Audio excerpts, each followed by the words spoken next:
welcome back to another episode of the One No Podcast. I'm Lyle Allenstein. I'm Lexi Linderman. I'm Will Horseman.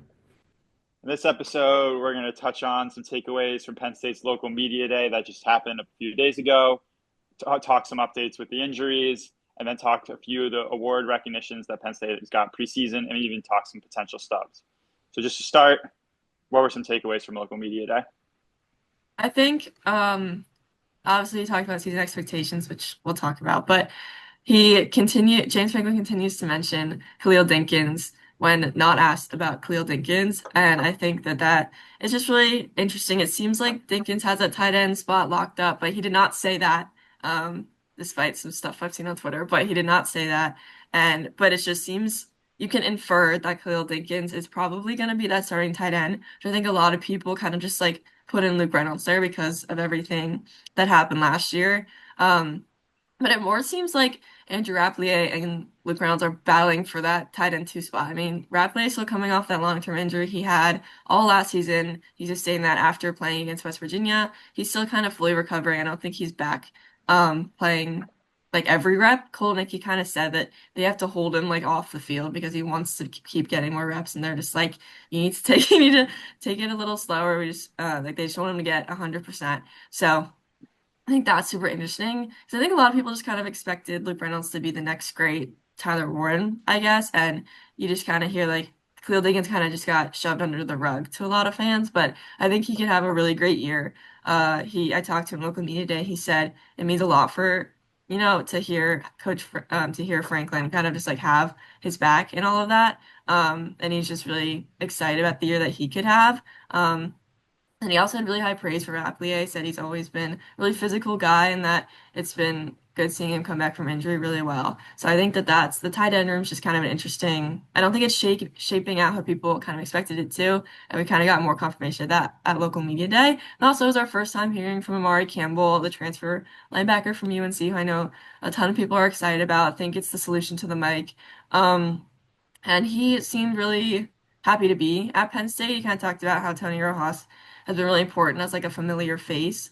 And they're kind of in the same boat where they're both learning Jim Knowles' defense kind of at the same time. I mean, I guess Tony had his head start with like learning the plays on paper, but they're both just hitting the field under Knowles for the first time. So, there's that. And then Amari also said that he's really liked Penn State because it feels like a football school. Like you can just kind of tell the vibe around campus is that people really care about football, which is interesting because it's in the middle of summer and there's like no one there. But yeah, he had really high remarks for Penn State, really high remarks for Jim Knowles. He feels like Penn State is a place where he can be NFL ready. And so I just thought all of that was interesting hearing from him.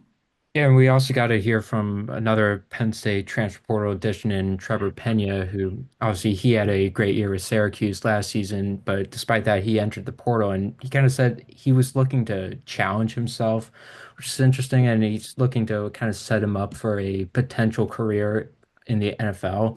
And I think Penn State Penn State puts him in that situation because obviously he's going to have Drew Aller and obviously he's gonna be the starter in the slot.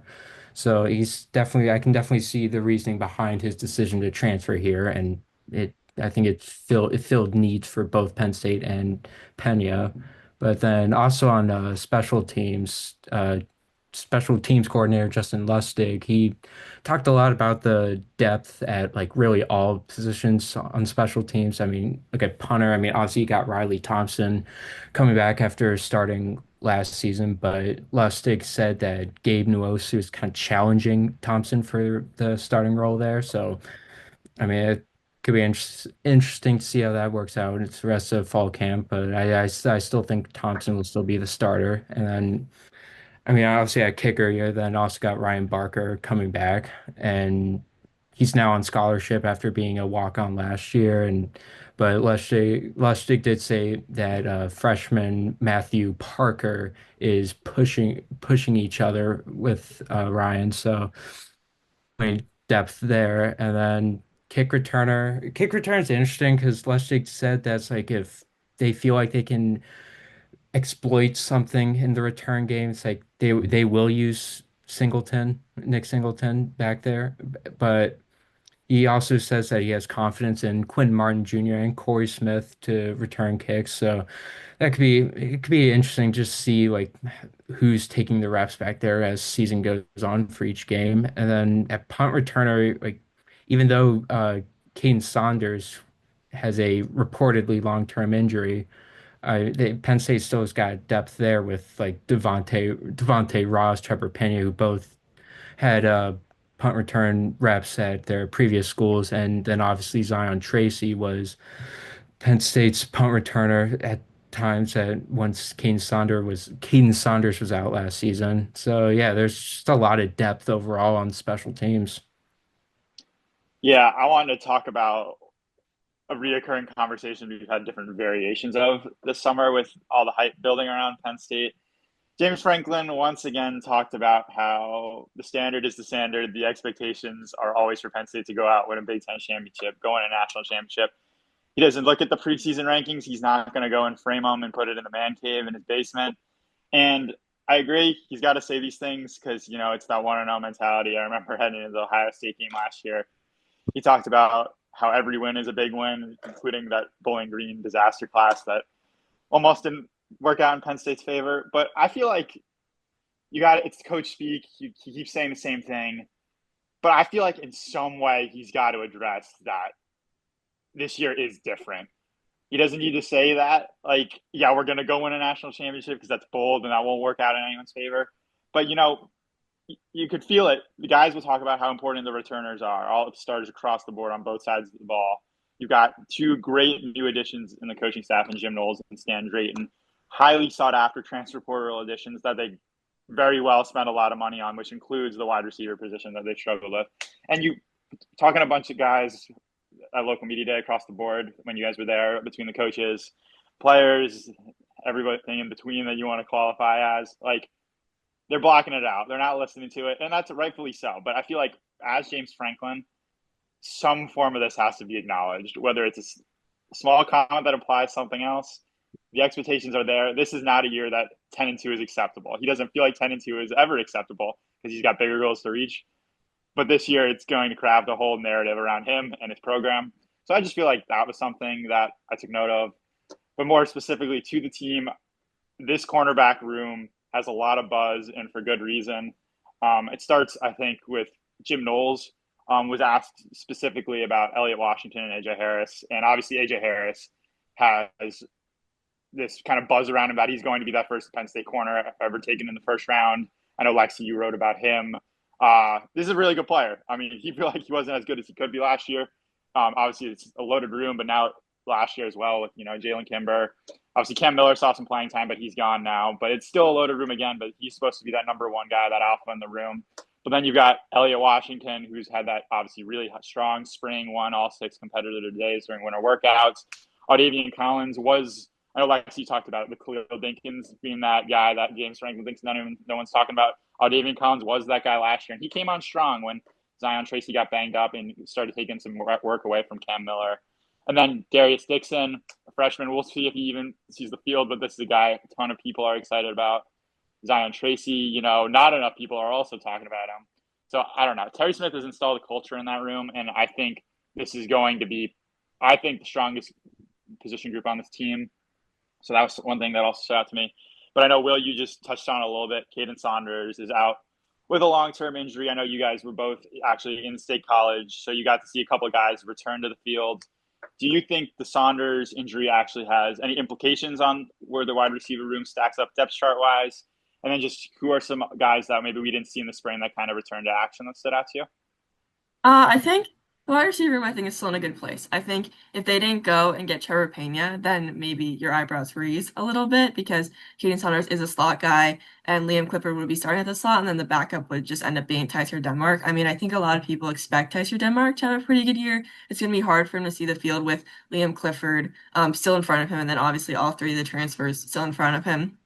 So I think the wide receiver room has a ton of depth, and so I don't think Caden Saunders' injury hurts the team. I just think it's really going to hurt him, and this is his second straight year where he's not going to see the field pretty much at all. I mean, he returned a few punts last year. It was his second straight year with a long-term season-ending injury, basically. So it just kind of sucks for him, just as a guy. but I don't really think it has much of an impact on the wide receiver room. I also think Kobe Howard is going to be really, really good. Drew Aller said at Big Ten Media Days that he thinks Kobe Howard is going to play this year, and it doesn't really sound like, it's just stuff. He's not just going to get garbage time. Like he's going to see the field for some meaningful stuff. I mean, obviously, like I keep saying, it's gonna be hard to get some playing time if you're not Liam Clifford, Trevor Pena, Devontae Ross, or Kyron Hudson. But I think there are guys who could do that, like Tyser Denmark and Kobe Howard, but we'll see how that all shapes out. But I don't think Caden Saunders' injury is that big of a deal. Well, it's a big deal to him, but not to the wide receiver room, just because of everything that's in there. And some guys we got to see come back at practice. Tony Rojas doesn't seem like he was even injured. I mean, his footwork looked incredible. He seems really quick and agile, like he's always been. And I'm really intrigued to see how he fits into Jim Knowles' defense. Knowles kind of said, you have to play a more traditional linebacker in his defense. So it's going to be interesting to see how Rojas kind of fits into that.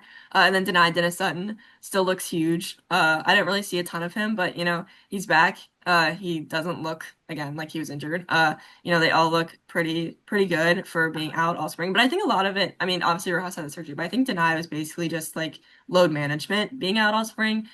He played a lot of football. He was injured a little bit during the season. I think it just wouldn't have been a good idea for him to really tax himself by playing spring ball because of that quick turnaround. So I don't really think there's anything too wrong with him for a while. But James Franklin kind of said the injury list right now isn't great.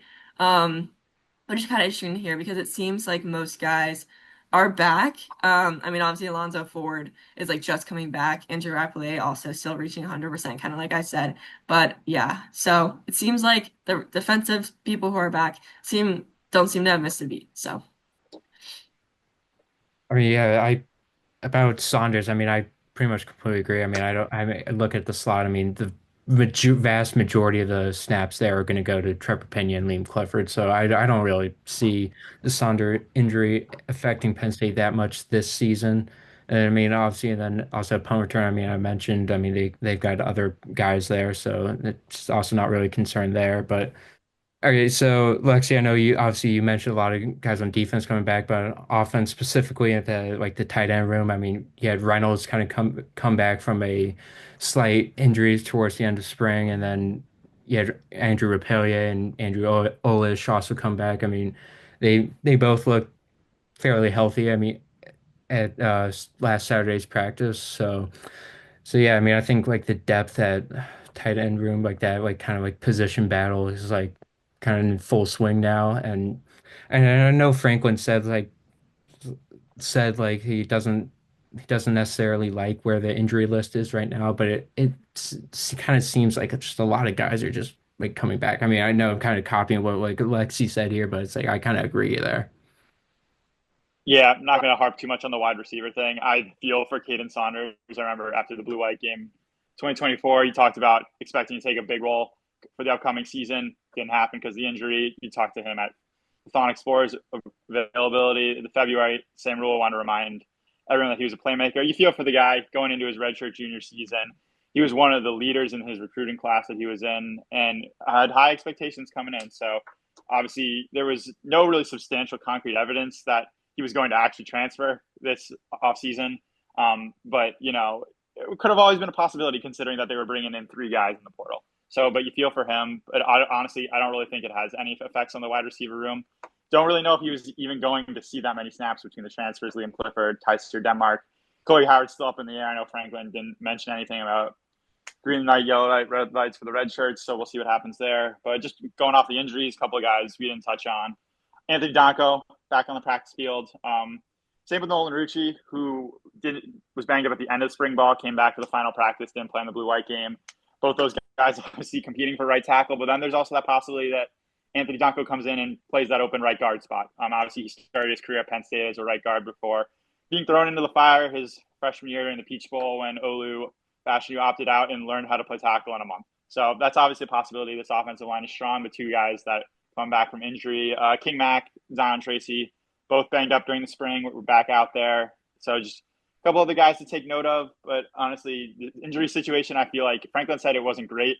I think that just has to do with guys coming back from being limited, seeing limited workloads, coming off of surgeries, getting back in the swing of things. He mentioned wait till they put the pads on before they can get really gauge where their workload is at.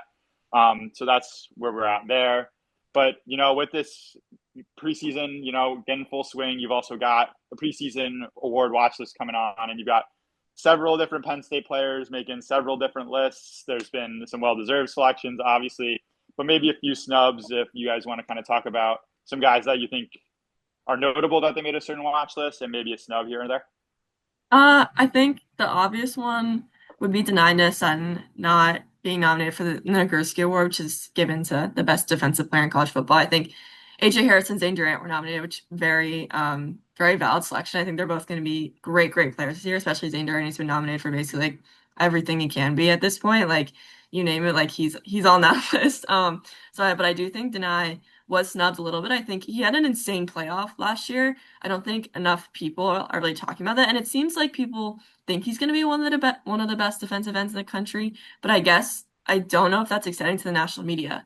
But I do think that he was someone probably deserving of just like that watch list selection. Like I'm not saying that he's going to win the award, but I just think that, it's hard to not have him on there. That's kind of just the one snub I saw, but then also just like a surprise. I mean, not really a surprise, but Devontae Ross and Trevor Pena on the I don't even want to say it. The Blinton Is that? Yeah. Yeah. Okay. The Blinton watch list award. It's been a while since Penn State's had any really hype around their wide receivers. I guess maybe last offseason people thought Harrison Wallace was like the answer to everything, but he ended up not really being that answer. So I think it's probably just really good for fans to just see that the national media is like, oh, these guys are good. And Penn State finally has like some nationally recognized wide receivers that they haven't really had in a long time. So I mean, yeah, I mean, speaking of the receivers, I feel like you could almost make the argument that they should have had another guy on the Blicknikoff watch list and Kyron Hudson. I mean, obviously, I know he kind of only had like 450-ish yards last season, but it's like he's still a great transfer portal addition for Penn State this season. I mean, obviously, he's an obvious starter, so it's like I could be. I think, and he's also widely projected to have like a pretty good season as one of Penn State's top three receivers. So I think it's fair to think that Hudson is kind of a snub there. But then also, I mean, you got Riley Thompson not being on the Ray guy is that was interesting. Just I mean, he was a returning starter. It's like I see like a lot of the other like punters on that list. And it's like feels like Riley probably deserves a mention there. But otherwise, I don't really see any other snubs on Penn State's roster right now. Yeah. I think, Lexi, I think you bring up a good point with Zane Durant. Um, I was harping on this all of last season, how he deserved national attention for the way he played in that defensive tackle role for Penn State. And I'm glad to see he's getting some well-deserved recognition there. But I agree with Denai. He's also projected to be like a first-round pick. He's proven it during his time at Penn State. I don't really get not having him on there, especially as a preliminary list.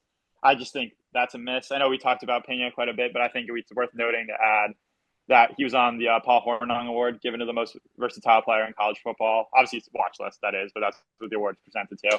I think it showcases what he can be in Andy Kotelnicki's offense. A nice little chess piece is a guy that was in a lot of jet sweeps, end around situations, moved a ton pre-snap motion in between the slot. And Andy Kotelnicki and Marcus Hagans have both talked about Pena's versatility that he can give this offense when he came to Penn State. Obviously, they've just finally seen him on the practice field over these past couple of days, but I think that's something we're going to expect from him. So I think that was a good selection. And then finally, I just want to hit on Bruce Feldman from the Athletics Freak list. You had Nick Singleton, Elliott Washington, totally blanking. Khalil Dinkins was on there, all right? So for someone that's not talking about Khalil Dinkins enough, they're talking about Khalil Dinkins now. I think Gabe Nwosu was snubbed as well. He was a selection last year. You've got a 6'5", 200, or maybe 300, whatever pound kickoff specialist. I think that's worth noting. I think he deserves to be on there as well. Obviously, this is the kickoff specialist, but Gabe has done his part during Penn State. It was a crucial addition. He's one of those 4 returning specialists for Justin Lustig. So I think he deserved a spot there. But honestly, you got tons of these preseason awards coming in. Doak Walker selections for Kaytron Allen, Nick Singleton. Obviously, you can make the argument they're the best returning running back tandem in college football with Notre Dame, I think, being the other with Jeremiah Love and Jadarian Price. Obviously, Singleton and Kaytron are ranked the number 1 duo in returning heading into the season between CBS and PFF. But honestly, preseason watch list, they are what they are. Like, these lists are going to condense. You might see some guys pop up mid-season, but I think where Penn State's roster construction is right now, I think they're well represented across the board. Well, that's all we have for today. Thank you all for watching. For more Penn State football content, make sure to follow us on socials and go read psucollegian.com.